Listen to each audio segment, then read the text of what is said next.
Good evening and salutations, my GH fans. Let's start off with Brando and Sasha.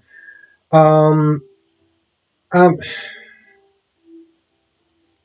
how's everyone feel about that? I'm gonna be honest. I'm starting to just give less and less Fs about them each and every single day.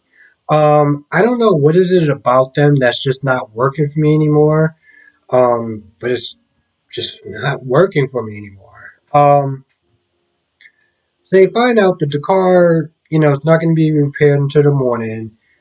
Sasha takes her stuff, and she's that they're worried about the fact that they're not going to get married, and they're going to sit there and try to call a cab, this, that, and third, and what just so happens. Can't believe me for saying this, and I get it. It's a soap opera, so they got to just whatever. It turns out that the mechanic is also an ordained minister. Wow, what a coincidence. What are the odds?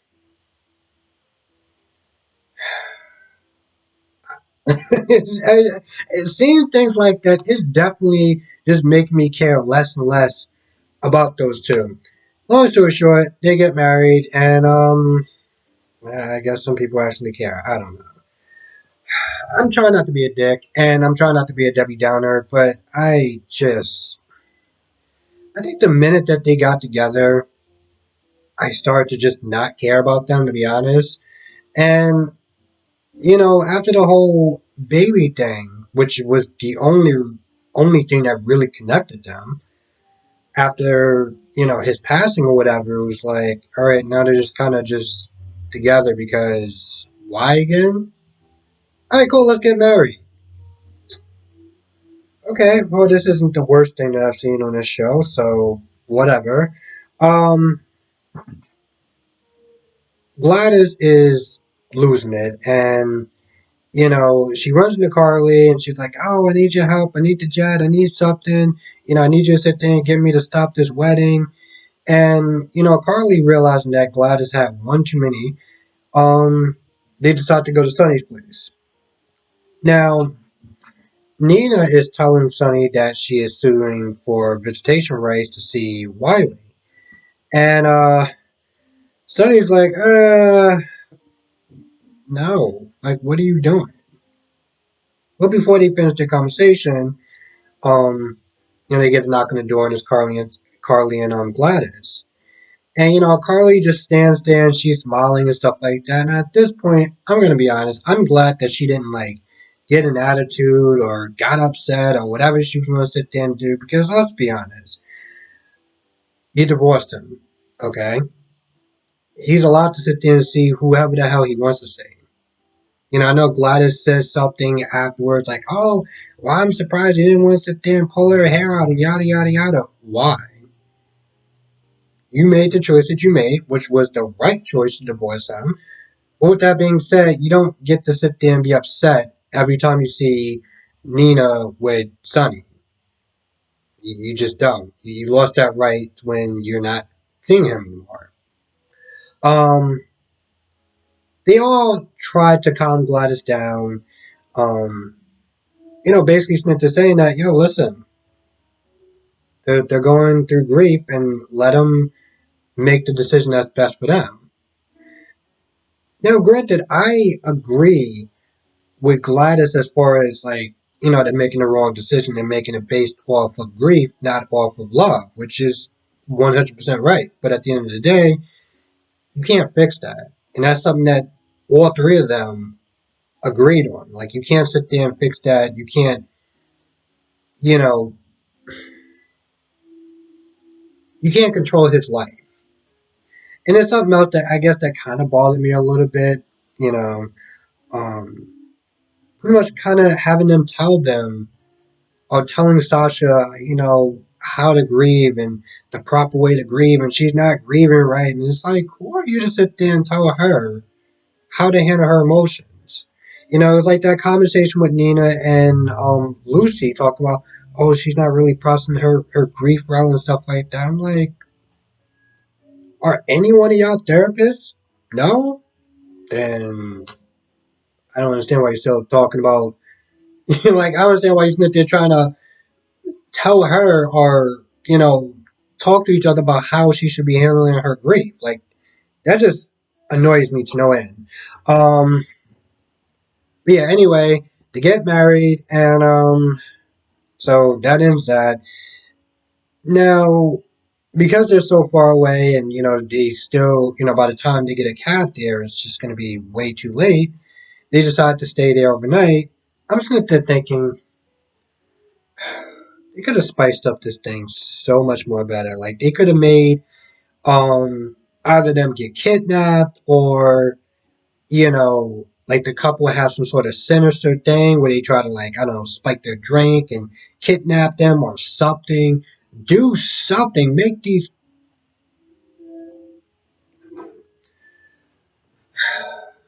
What else we got? Oh, how did I forget? The other annoying thing that keeps happening because at this point, I don't know if this is a joke or this is something that they keep doing. I mean, how I even saw this on Instagram. And they were talking about Austin and Maxie, and I was like, well, what can Austin do to sit there and make up for the terrible wrongs or whatever that he did to Maxie? And I'm like, we're still doing this? So first, Maxie comes to see Austin at work, um, and they're about to kiss, but then, Felicia and Matt kind of stop it, and they say some words, and they're like, oh, we're gonna get a chance to know you, and yada, yada, yada, to Austin. And later on, Felicia's like, I think that Maxie dating somebody is too soon.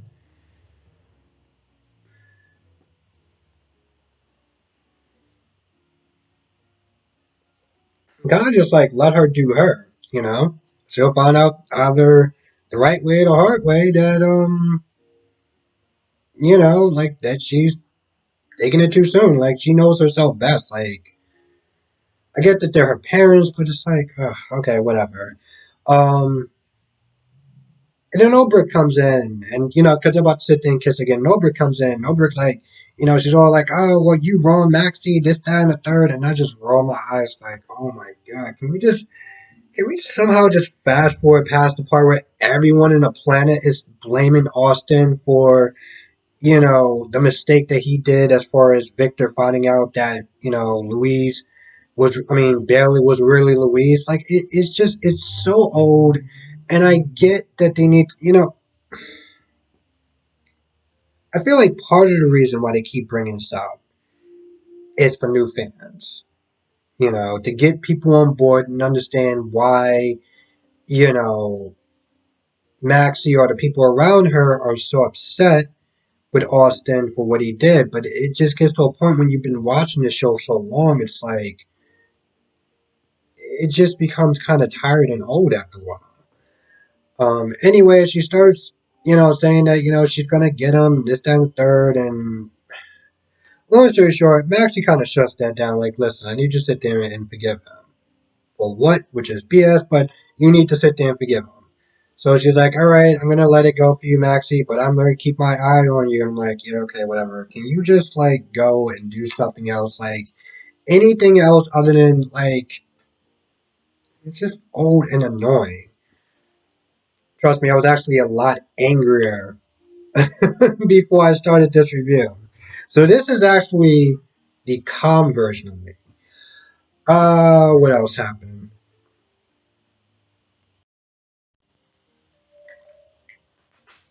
So Diane and Alexis are hanging out. And Alexis is like, we're having a good time, this, that, and the third. And I decided to, invite Harmony, so just be nice. And I'm like, no, Alexis, what you did was you sprung Harmony on Diane. Like, that wasn't cool. Like, I get it. Diane has a problem with Harmony. She's looking out for her, this, that, and the third. And I get it. And I understand where Alexis Smith they're coming from as far as, like, trying to include her, this, that, and the third. But you don't just bring somebody if you're hanging out with somebody, you don't just bring somebody that you know that this person doesn't like at the last minute because that's annoying. Trust me, I've been through that, and it is annoying. God, that's annoying. So anyway, they got temporary harmony. I'm not gonna lie, it's I don't know if it's the way that this, the woman who originally plays Harmony, how she portrays her, how she portrays her character. But you can definitely tell that this woman who was temporary was really trying to fit those shoes, and well, it was temporary, so it doesn't matter, and hopefully it stays temporary. I don't know. I get it's she just had to come in and step in for the role, but mm, anyway, she comes in. You can tell it's just awkwardness that's going on. And there's one point with Diane that's like, oh, I want you, like this guy was sitting there looking at you, and I want you to sit there and give him a chance, and just kind of get you back into the dating world. I look at this whole situation, and I'm like, Diane, you really shouldn't have did that. You know that she hasn't, she's kind of swore off of dating, um, for reasons. Okay, so just kind of throwing that at her wasn't cool. Um, Alexis, like I get the whole Julian thing and I get the whole Neil thing, but I look at it with starting with Julian. The last thing that she keeps Nita saying was, "Oh, he held a knife to my throat. He held a knife to my throat," but she never really sits to include why Julian held a knife to her throat at the pier. Like there was a reason for that, and it had a lot to do with the danger of of Leo being in danger. No one. That's something that always used to annoy the living life out of me. It was saying like, "Oh, you had a knife to my mother's throat. You have a knife to my mother's throat." And it's like, so you're just gonna act like all the other stuff. The reason why he did it just wasn't a factor. I'm not saying that she has to like it, but Julian wouldn't have just did that just for kicks and giggles. Like, so she's all like, "Oh well, Julian was bad and he did this," and um, that yeah, Neo, yeah, Neo. Um, Neo OD'd on, my bed or whatever. And I'm like, Alexis, no offense, but those are like kind of a long time that happened. And I'm not sitting there saying that you gotta like just jump right back into the dating pool. But I'm like,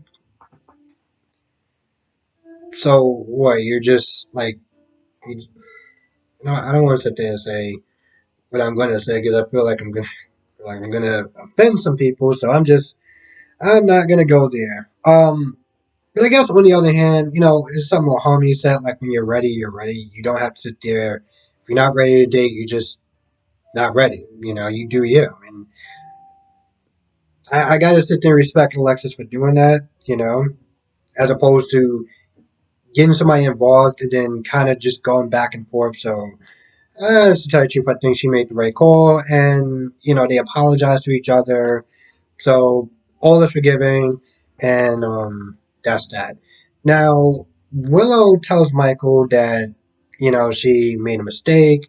Um, she practically said that she didn't allow Nina to see Wiley, and as a result, you know Nina was like, "Yeah, I'm gonna take legal action." But Michael backs her on that. Michael was like, "Yo, listen, she's not seeing Wiley, and if she wants to fight, we're gonna give her one." And even gets Diane involved. Now Diane comes over and says, it's a process. She can petition to sit there and see, give visitation rights, but she still has to prove it in court. It's not like it's just she just files for it and she just automatically gets it. No, there's steps that she has to take. But what Diane says is, listen, just chill, lay low, don't antagonize her, and I guess see what happens or whatever. I'm just like, I don't know. Part of me is kind of just like, yo, take that chick to war, pretty much. Like that's pretty much where I'm coming from. Like take her to war. Like she wants to war, take her to war, and I get it. I get as much as I don't like Nina, I get it. You know, custody battles and stuff like that is no fun. It wasn't a great experience for Michael, so I understand that's like maybe going to war isn't exactly the first thing that they should sit there and go for. And hell, even Sonny, after, Carly and Gladys leaves, Sonny's like, listen, let me sit there and try to talk to Michael before we start taking drastic measures, you know? And of course, Nina's like, well, what about Carly? You know that Carly's an influence on him. Um, Sonny's like, Michael's his own man. Let me just work on that part and we'll just see where it goes. I don't make no promises, but I'll do what I can.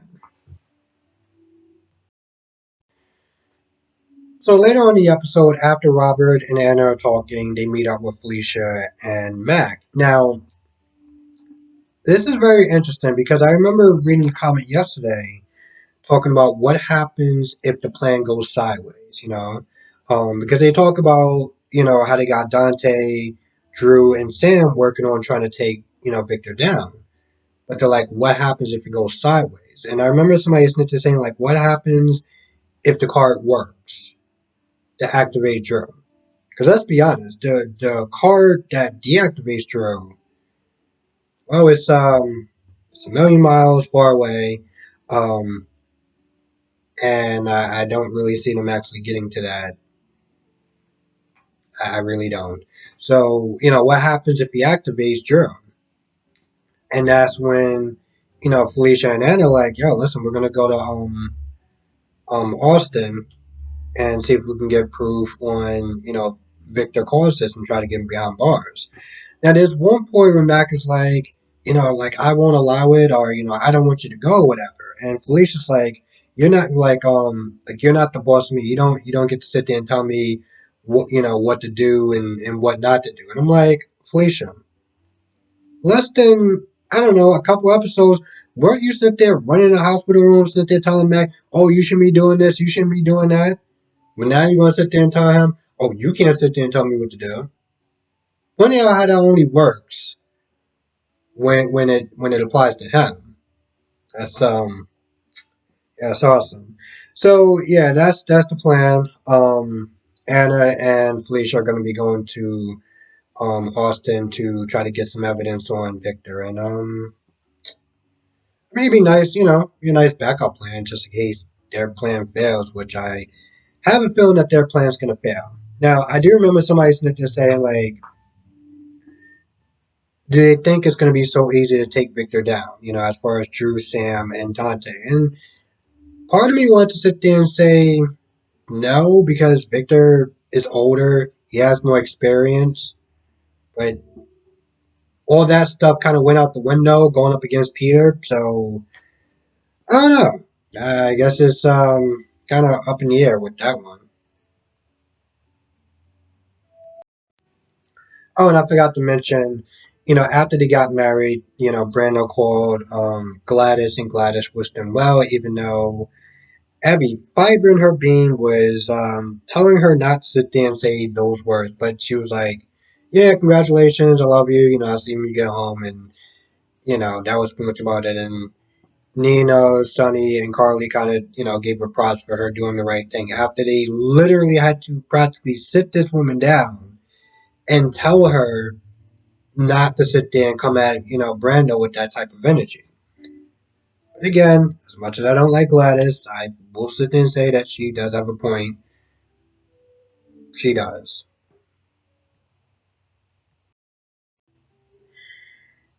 Anyway, I feel like that's about it. So, with that being said, I'm going to go. I want to thank everyone for watching. Be safe. Let me know what your thoughts are in the comment section below, and I will see you in the next video.